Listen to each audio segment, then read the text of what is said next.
우리 앞뒤자로 한번 인사하실까요? 오늘도 행복한 주일 되십시오. 자, 한 번 더 인사하실까요? 예수님이 우리를 위해 죽으시고 예수님이 부활하셨습니다. 라고 인사하실까요?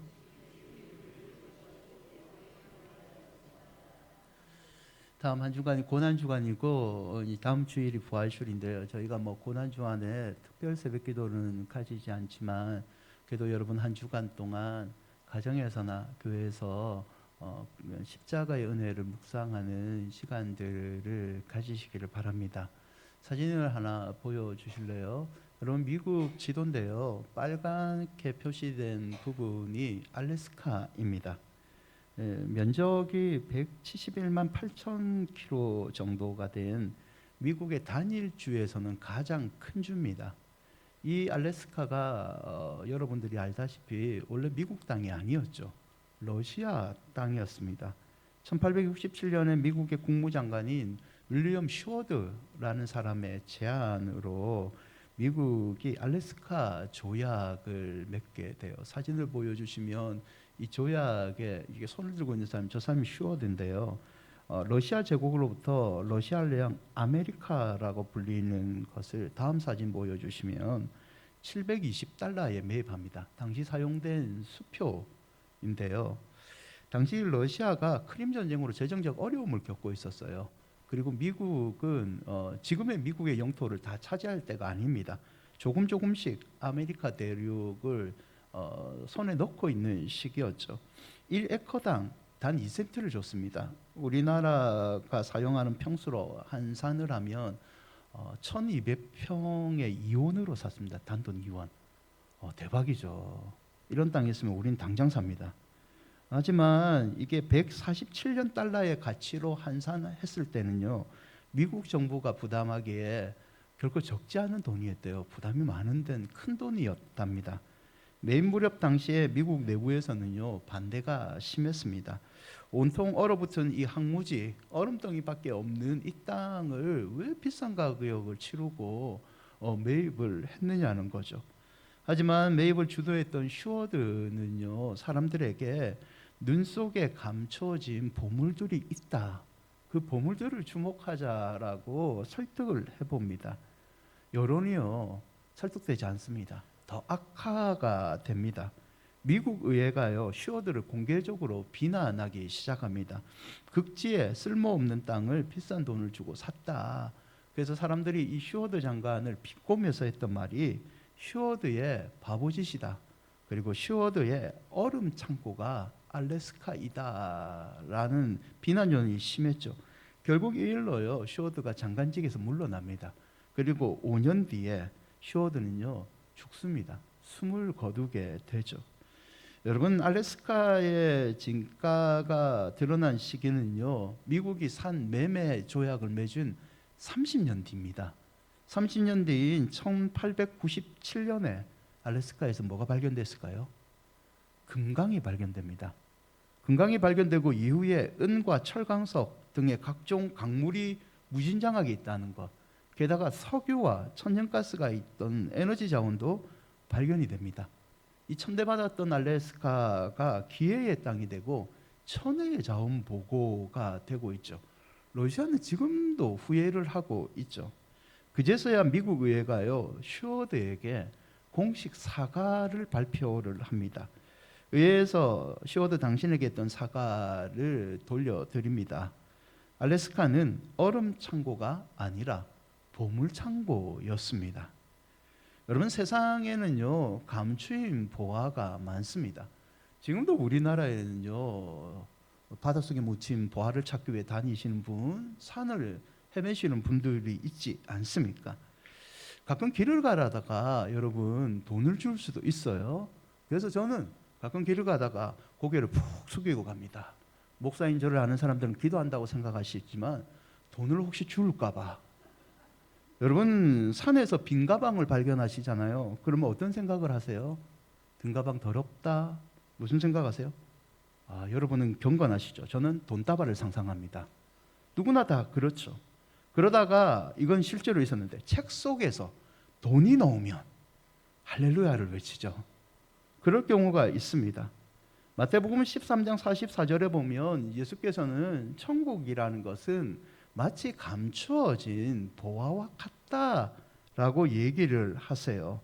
여러분, 천국은요, 성도인 우리에게 참 중요한 겁니다. 산상보훈 중 예수님이 재물과 소유에 관해서 말씀을 하신 적이 있어요. 재물과 소유에 관해서 얘기하다가 사람들이 재물과 소유에 대한 염려가 많잖아요. 그 염려를 이기는 방법을 마태복음 6장 33절에 이기는 비결을 이렇게 얘기합니다. 먼저 너희는 그의 나라와 그의 의를 구하라. 그리하면 이 모든 것을 너희에게 더하시리라. 재물에 대한 걱정, 소유에 대한 걱정을 이기는 방법이 뭐냐면 그의 나라와 그의 의를 구하라. 천국을 생각하라. 천국을 우선적으로 구하면 기본적인 필요는 너희들 이길 수 있다는 말씀이죠. 여러분, 천국은요, 예수님이 전하신 어떻게 보면 핵심입니다. 갈릴리에서 공생애를 예수님이 시작하셨을 때 처음 설교를 하십니다.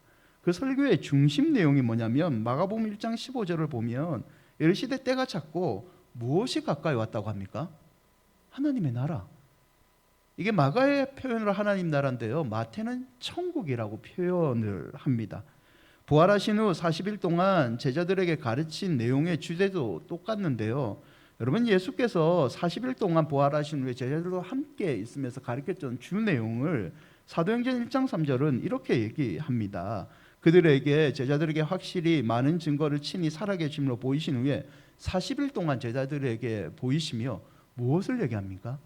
하나님 나라의 일, 천국에 관해서 40일 동안 가르쳤다는 거죠. 누가복음 4장 43절에 예수께서 이르시되 내가 다른 동네에서도 하나님의 나라 복음을 전하야 한다. 나는 이를 위해 보내심을 받았다. 누가는 예수께서 자신의 사명은 천국 복음을 전하는 거다라고 명확히 밝혔다고 우리에게 기록을 남기고 있죠.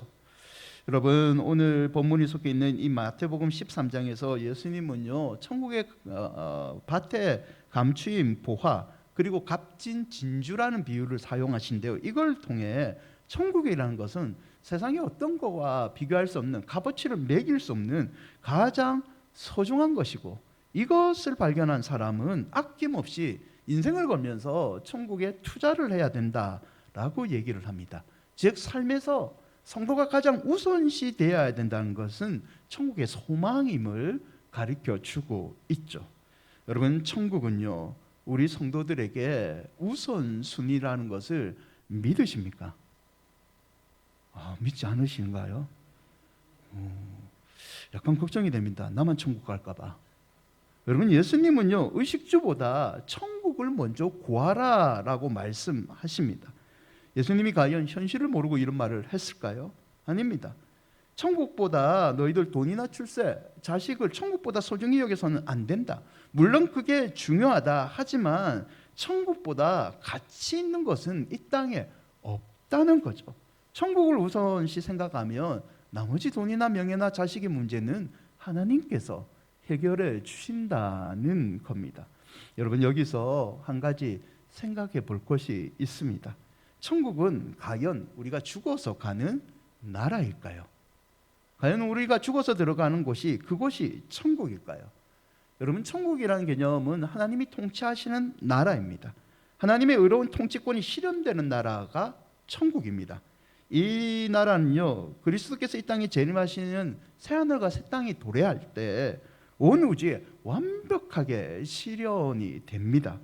죄와 사망과 불의와 고통이 이 나라에서는 없습니다. 더 이상 우리가 눈물을 흘릴 필요도 없고요, 주와 함께 하나님께 예배를 날마다 기쁨으로 드린 것이 천국의 삶입니다. 성도는 부활하여 영육간에 최고의 모습으로 회복하여 하나님과 즐거운 잔치를 벌이게 되죠. 하지만 이렇게만 생각하는 것은 천국의 한 단면만 바라보는 거라는 거죠. 여러분, 천국은요, 미래에 우리가 들어갈 곳과 함께 현재 이 땅에서 이루어지는 게 천국입니다. 천국은 죽어서만 가는 곳이 아니라는 거죠. 여러분, 천국은요, 그리스도를 믿는 그 순간, 지금 여기서 이미 시작된 나라입니다. 누가복음 17장 20절에 보면 바리새인들이요, 하나님의 나라 천국이 어느 때에 이 말일까 예수님께 묻습니다. 그때 예수님이 얘기하기를 천국이라는 것은, 하나님의 나라는 것은 눈에 보이는 그런 개념, 이 땅의 개념이 아니다 라고 대답을 하시죠. 그리고 21절에 이런 말씀을 하세요. 함께 읽어볼까요? 또 여기 있다. 천국은 너희가 죽어서 가는 그 나라도 맞지만 나의 말을 믿는 지금, 나를 영접하는 지금 이 순간이 천국이다라고 얘기하신 거죠.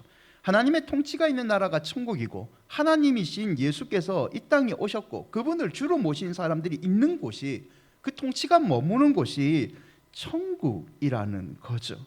여러분, 예수께서 이 땅에 오신 이유는요, 천국의 은혜를 주시기 위해서입니다. 아멘.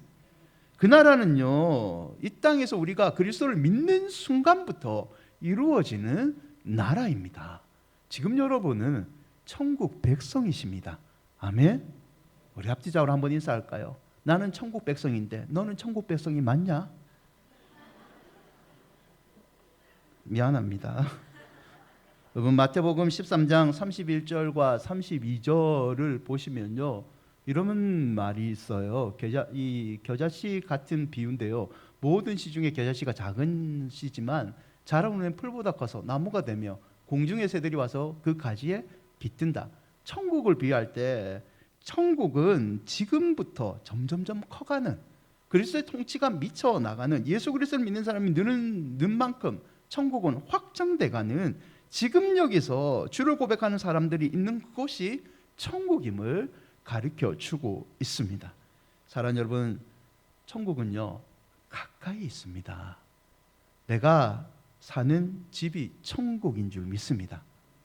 내가 다니는 회사가 천국이고, 내가 거하는 그곳이 하나님이 임재하시면 바로 천국이 되는 거죠. 높은 산이, 거친 들이, 초막이나 궁궐이나 내 주 예수 계신 곳이 그 어디나 하늘나라. 여러분, 어디 곳에 가든지 천국을 경험하시기를 축원드립니다. 여러분, 그럼 예수께서 얘기하셨던 천국을 먼저 구하는 그런 성도의 믿음의 자세는 무엇일까요? 첫째는요, 하나님을 마음의 보좌에 모셔야 됩니다. 천국은 하나님이 통치하시는 나라이기 때문에 하나님이 우리 마음에 왕의 보좌에 앉으셔야지 우리는 천국을 먼저 구하는 삶을 제대로 살고 있는 거죠. 내 욕망이 아니라, 상식이 아니라, 세상 권위자의 말이 아니라 어떤 일을 하든지 하나님의 말씀이 우선시되고, 그 말씀에 내가 기도로 순종하고 인도하심을 받고 하나님의 가치를 이 땅에 실현하는 것이 천국을 먼저 구하는 사람의 태도라는 거죠. 마태복음 6장 10절인데요, 함께 읽어볼까요? 나라가 임하옵시며 뜻이 하늘에서 이루어진 것 같이 땅에서도 이루어지. 아멘. 주기도문의 한 구절이잖아요. 여러분, 하지만 우리는 이 구절의 순서를 가끔씩 바꿀 때가 있습니다. 주기도문에서 분명히 뭐라고 얘기합니까? 하늘에서 이루어진 것처럼 땅에서 이루어지기를 원합니다. 하지만 우리는 어느 순간 내 뜻이 땅에서 이룬 것 같이 하늘에서도 이루어 주십시오, 이 순서를 뒤바꾸고 있지는 않습니까? 천국의 삶을 먼저 구하는 사람은요, 하나님의 뜻이 하늘에서 이루어진 것 같이 이 땅에서 내 삶 가운데 하나님의 뜻이 이루어지십시오라고 순종하는 사람입니다. 여러분, 이렇게 살면요 쉽지 않습니다. 인생 조금 피곤해져요. 때로는 손해봐야 됩니다. 때로는 내 완벽한 계획을 수정해야 될 때가 있습니다. 아직 다수의 사람들이 너 왜 멍청하게 그 길을 선택하느냐, 그 신앙의 길이 좀 합리적이지 않다고 생각되지 않니? 라고 비난을 하기도 합니다. 하지만 하나님의 뜻이 명확하게 내 마음 가운데 느껴진다면 우리는 그 길을 거부하고 하나님의 뜻에 순종할 수 있어야 되는 거죠. 여러분, 그런 사람이 천국을 먼저 구하는 하나님 중심의 삶을 사는 사람입니다. 둘째는요, 이 중심의 삶을 결단했다면, 하나님을 모셨다면 소유를 팔아 천국을 사는 모든 가치의 중심을 천국 중심의 삶으로 맞춰야 되는 거죠. 천국은 우리가 일반적으로 생각하는 죽어서 가는 하늘나라뿐만 아니라 이 땅에서부터 천국이라고 말씀을 드렸습니다. 하나님의 다스림을 받는 사람, 장소, 이 땅에서 하나님의 통치가 미치는 모든 것이 천국이라는 것을 믿는다면 우리는 그 백성답게 삶에서 증명을 해야 된다는 거죠. 물질, 명예, 성공 너무 좋지만 혹시 이게 천국보다 더 가치 있게 내가 생각한다면 나는 소유를 다 판 사람이 아닙니다. 일부분만으로 천국을 산 사람이죠. 그저 천국은 나중에 내가 필요할 때 가는 곳, 언젠가는 갈 곳이지라고 생각하고 있다면 나는 천국을 갈망하지도 않고 그냥 삶의 일부로만 생각하는 거죠. 예수께서는 명확하게 얘기하시기를 마태복음 13장 44절과 46절에 천국은 마치 밭에 감추인 보화와 같으니 사람이 이를 발견한 후 숨겨두고 기뻐하며 돌아가서 뭐라고 얘기합니까? 자기의 소유를 다 팔아야 된다.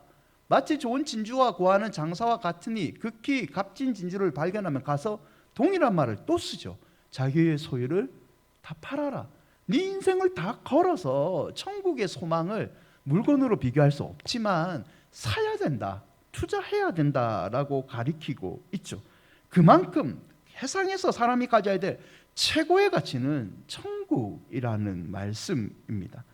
여러분 혹시 우리의 삶 가운데 천국은 보화를 묻힌 상태에서 그냥 머물고 있지는 않습니까? 천국 내가 믿는다, 예수 그리스도 믿고 나 영생하여 천국 갈 거다. 그렇지만 지금은 천국을 좀 묵혀두자. 나중에 나 죽을 때 돼서 천국 꺼내고 그때 소망으로 하나님께 예배드리며 천국 가면 되지 않느냐. 천국의 존재를 우리 망각하며 살고 있지 않습니까?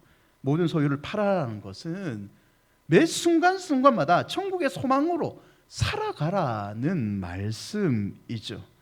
여러분 보화의 가치를 알고 모든 소유를 팔아서 밭을 산 사람처럼 천국은 우리 삶에 늘 항상 우선이 되어야 됩니다.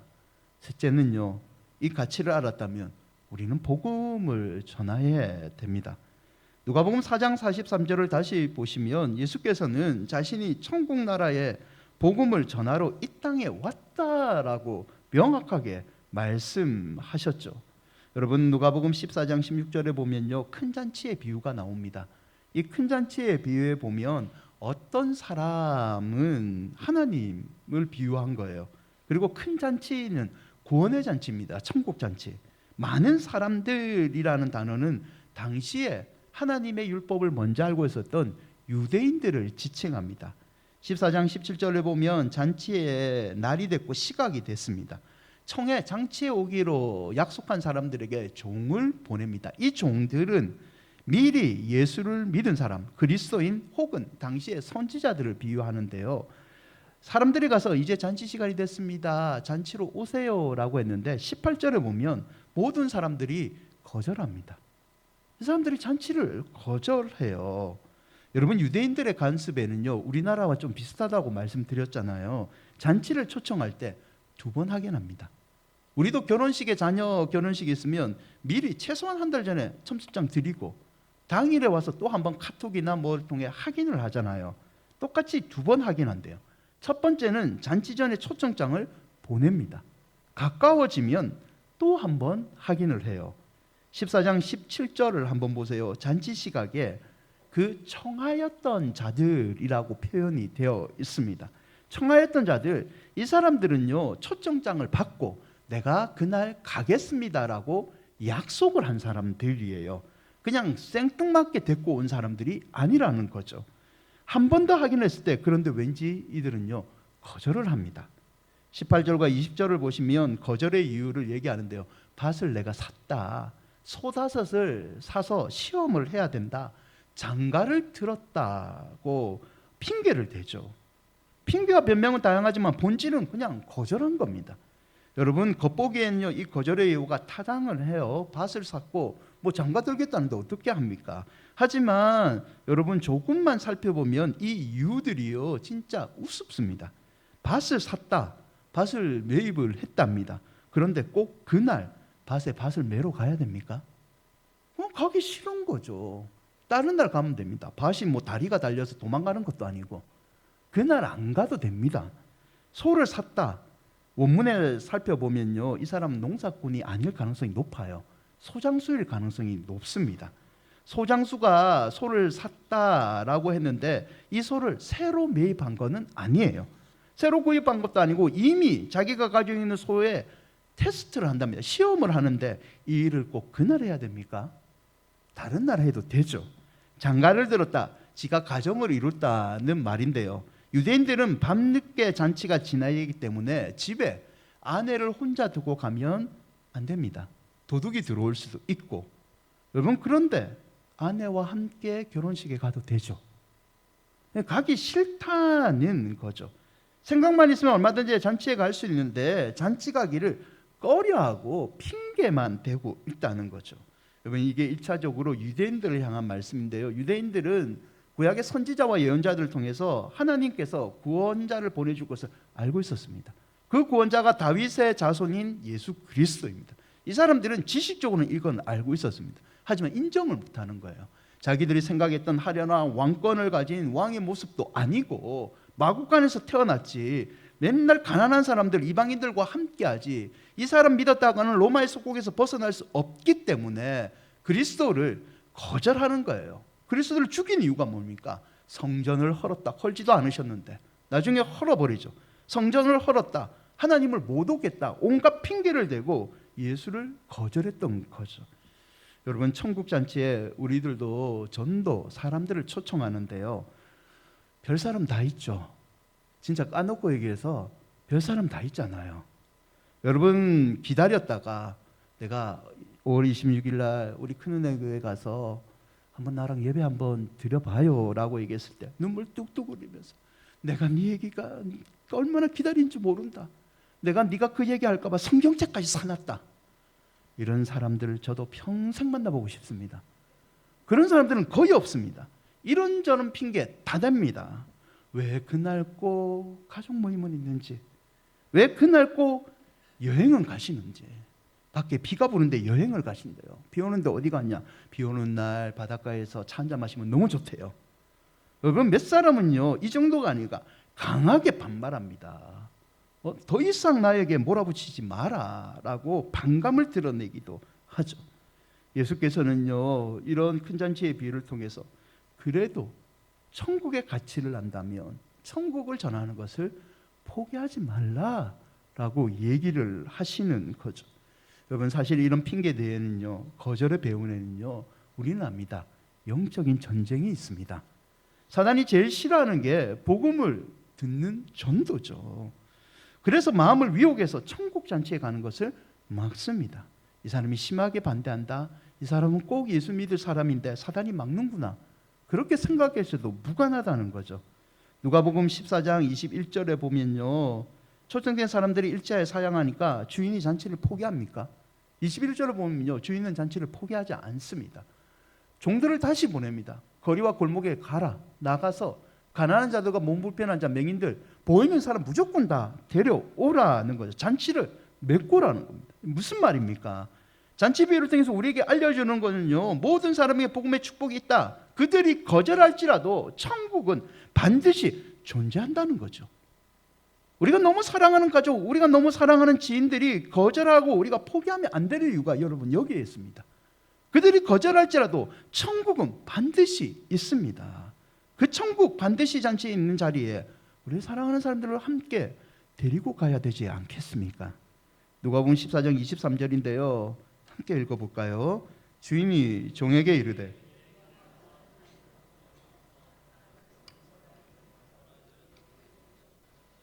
강권하여 데려다 내 집을 채우라, 잃어버린 찾아서 데리고 와라는 거죠. 한때 저는요 이 부분을 너무 심하게 해석했습니다. 두들겨 패서라도 데리고 와야 된다, 욕을 해서라도 데리고 와야 된다. 그것도 맞는데 사실은 이 구절의 깊은 이면에는요, 한 사람도 빠짐없이 구원하기 위한 하나님 아버지의 사랑이 들어가 있습니다. 하나님 아버지의 사랑, 너희들 영혼을 살리는 일을 포기하지 말라. 나도 아들 예수 그리스도를 이 땅에 보냄으로 죽게 함으로 너희들을 살리지 않았느냐. 그 사랑으로 너희들 포기하지 말고 죽어가는 생명을 살리라는 말씀이죠. 여러분, 진주를 사는 것처럼, 밭에 감추인 보화를, 모든 것을 팔고 사는 것처럼 천국을 구하는 삶은요, 결코 쉽지 않습니다. 내 인생 다 걸어야 됩니다. 생각을 다 걸어야 하고 행동을 걸어야 되고 내 모든 체면도 다 걸어야지 한 영혼을 살릴 수 있습니다. 공짜가 아니죠. 희생이 따릅니다. 하지만 이건 그만큼 무한한 가치가 있습니다. 천국은 이 땅에 무엇보다 비길 수 없는 가장 값진 보화라는 것을 여러분 기억하시고 여러분을 사랑하는 사람들에게 꼭 천국의 보화를 알려주시기를 주의 이름으로 축원드립니다. 말씀을 맺고자 합니다. 취리은행의 경비원 중에 크리스토퍼 마일리라는 사람이 있었어요. 이 사람이 어느 날 순서가 되어서 당직을 서게 됩니다. 당직을 서고 순찰을 도는데 커다란 상자 하나가 떨어져 있는 것을 발견한 거예요. 이 은행이 비밀은행이기 때문에 개인 보관함들이 있습니다. 아마 직원이 보관함에 물건이 잘 있는지 확인하다가 다시 넣는 과정에서 실수로 떨어뜨렸던 것 같아요.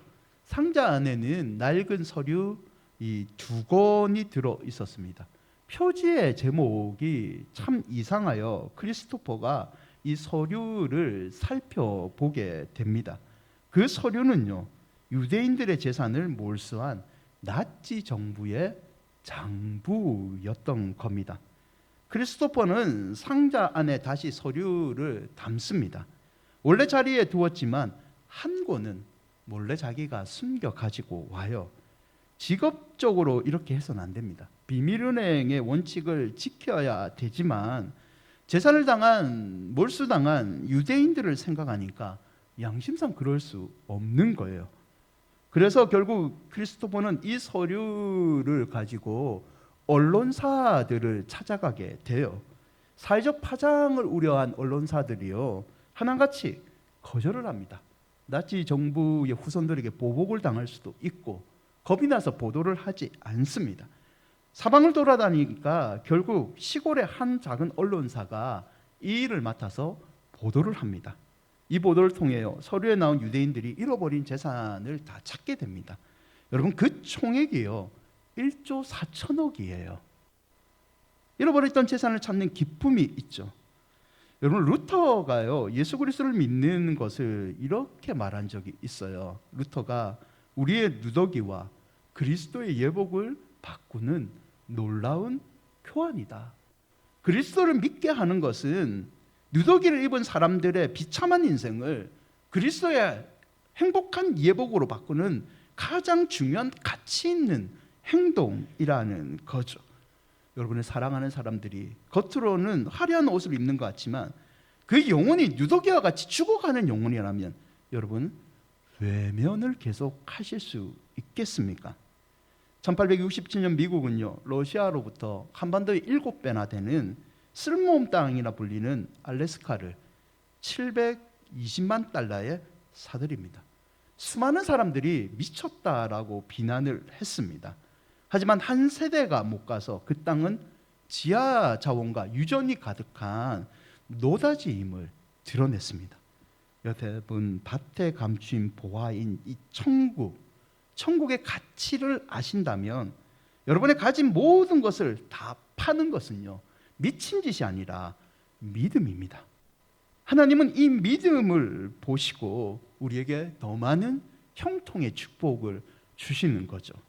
교회는 천국의 보화를, 감추어진 이 천국의 보화를 깨닫고 알리는 공동체입니다. 이 교회가 보화를 알리고 목숨 걸고 이 모든 것에 사명을 집중한다면 하나님은 그 교회를 결코 외면하지 않고 부흥의 길로 인도하시는 거죠. 아무쪼록 이 천국의 보화를 날마다 누리시기를 축원드립니다. 그리고 그 보화의 가치를 깨달았다면 여러분만 알지 마시고 아직까지 이 가치를 모르는 누더기에 쌓여 있는 여러분의 지인들을 천국 보아의 자리로 인도하시기를 주의 이름으로 축원드립니다. 우리 태신자 작정하는 시간을 좀 가질까요?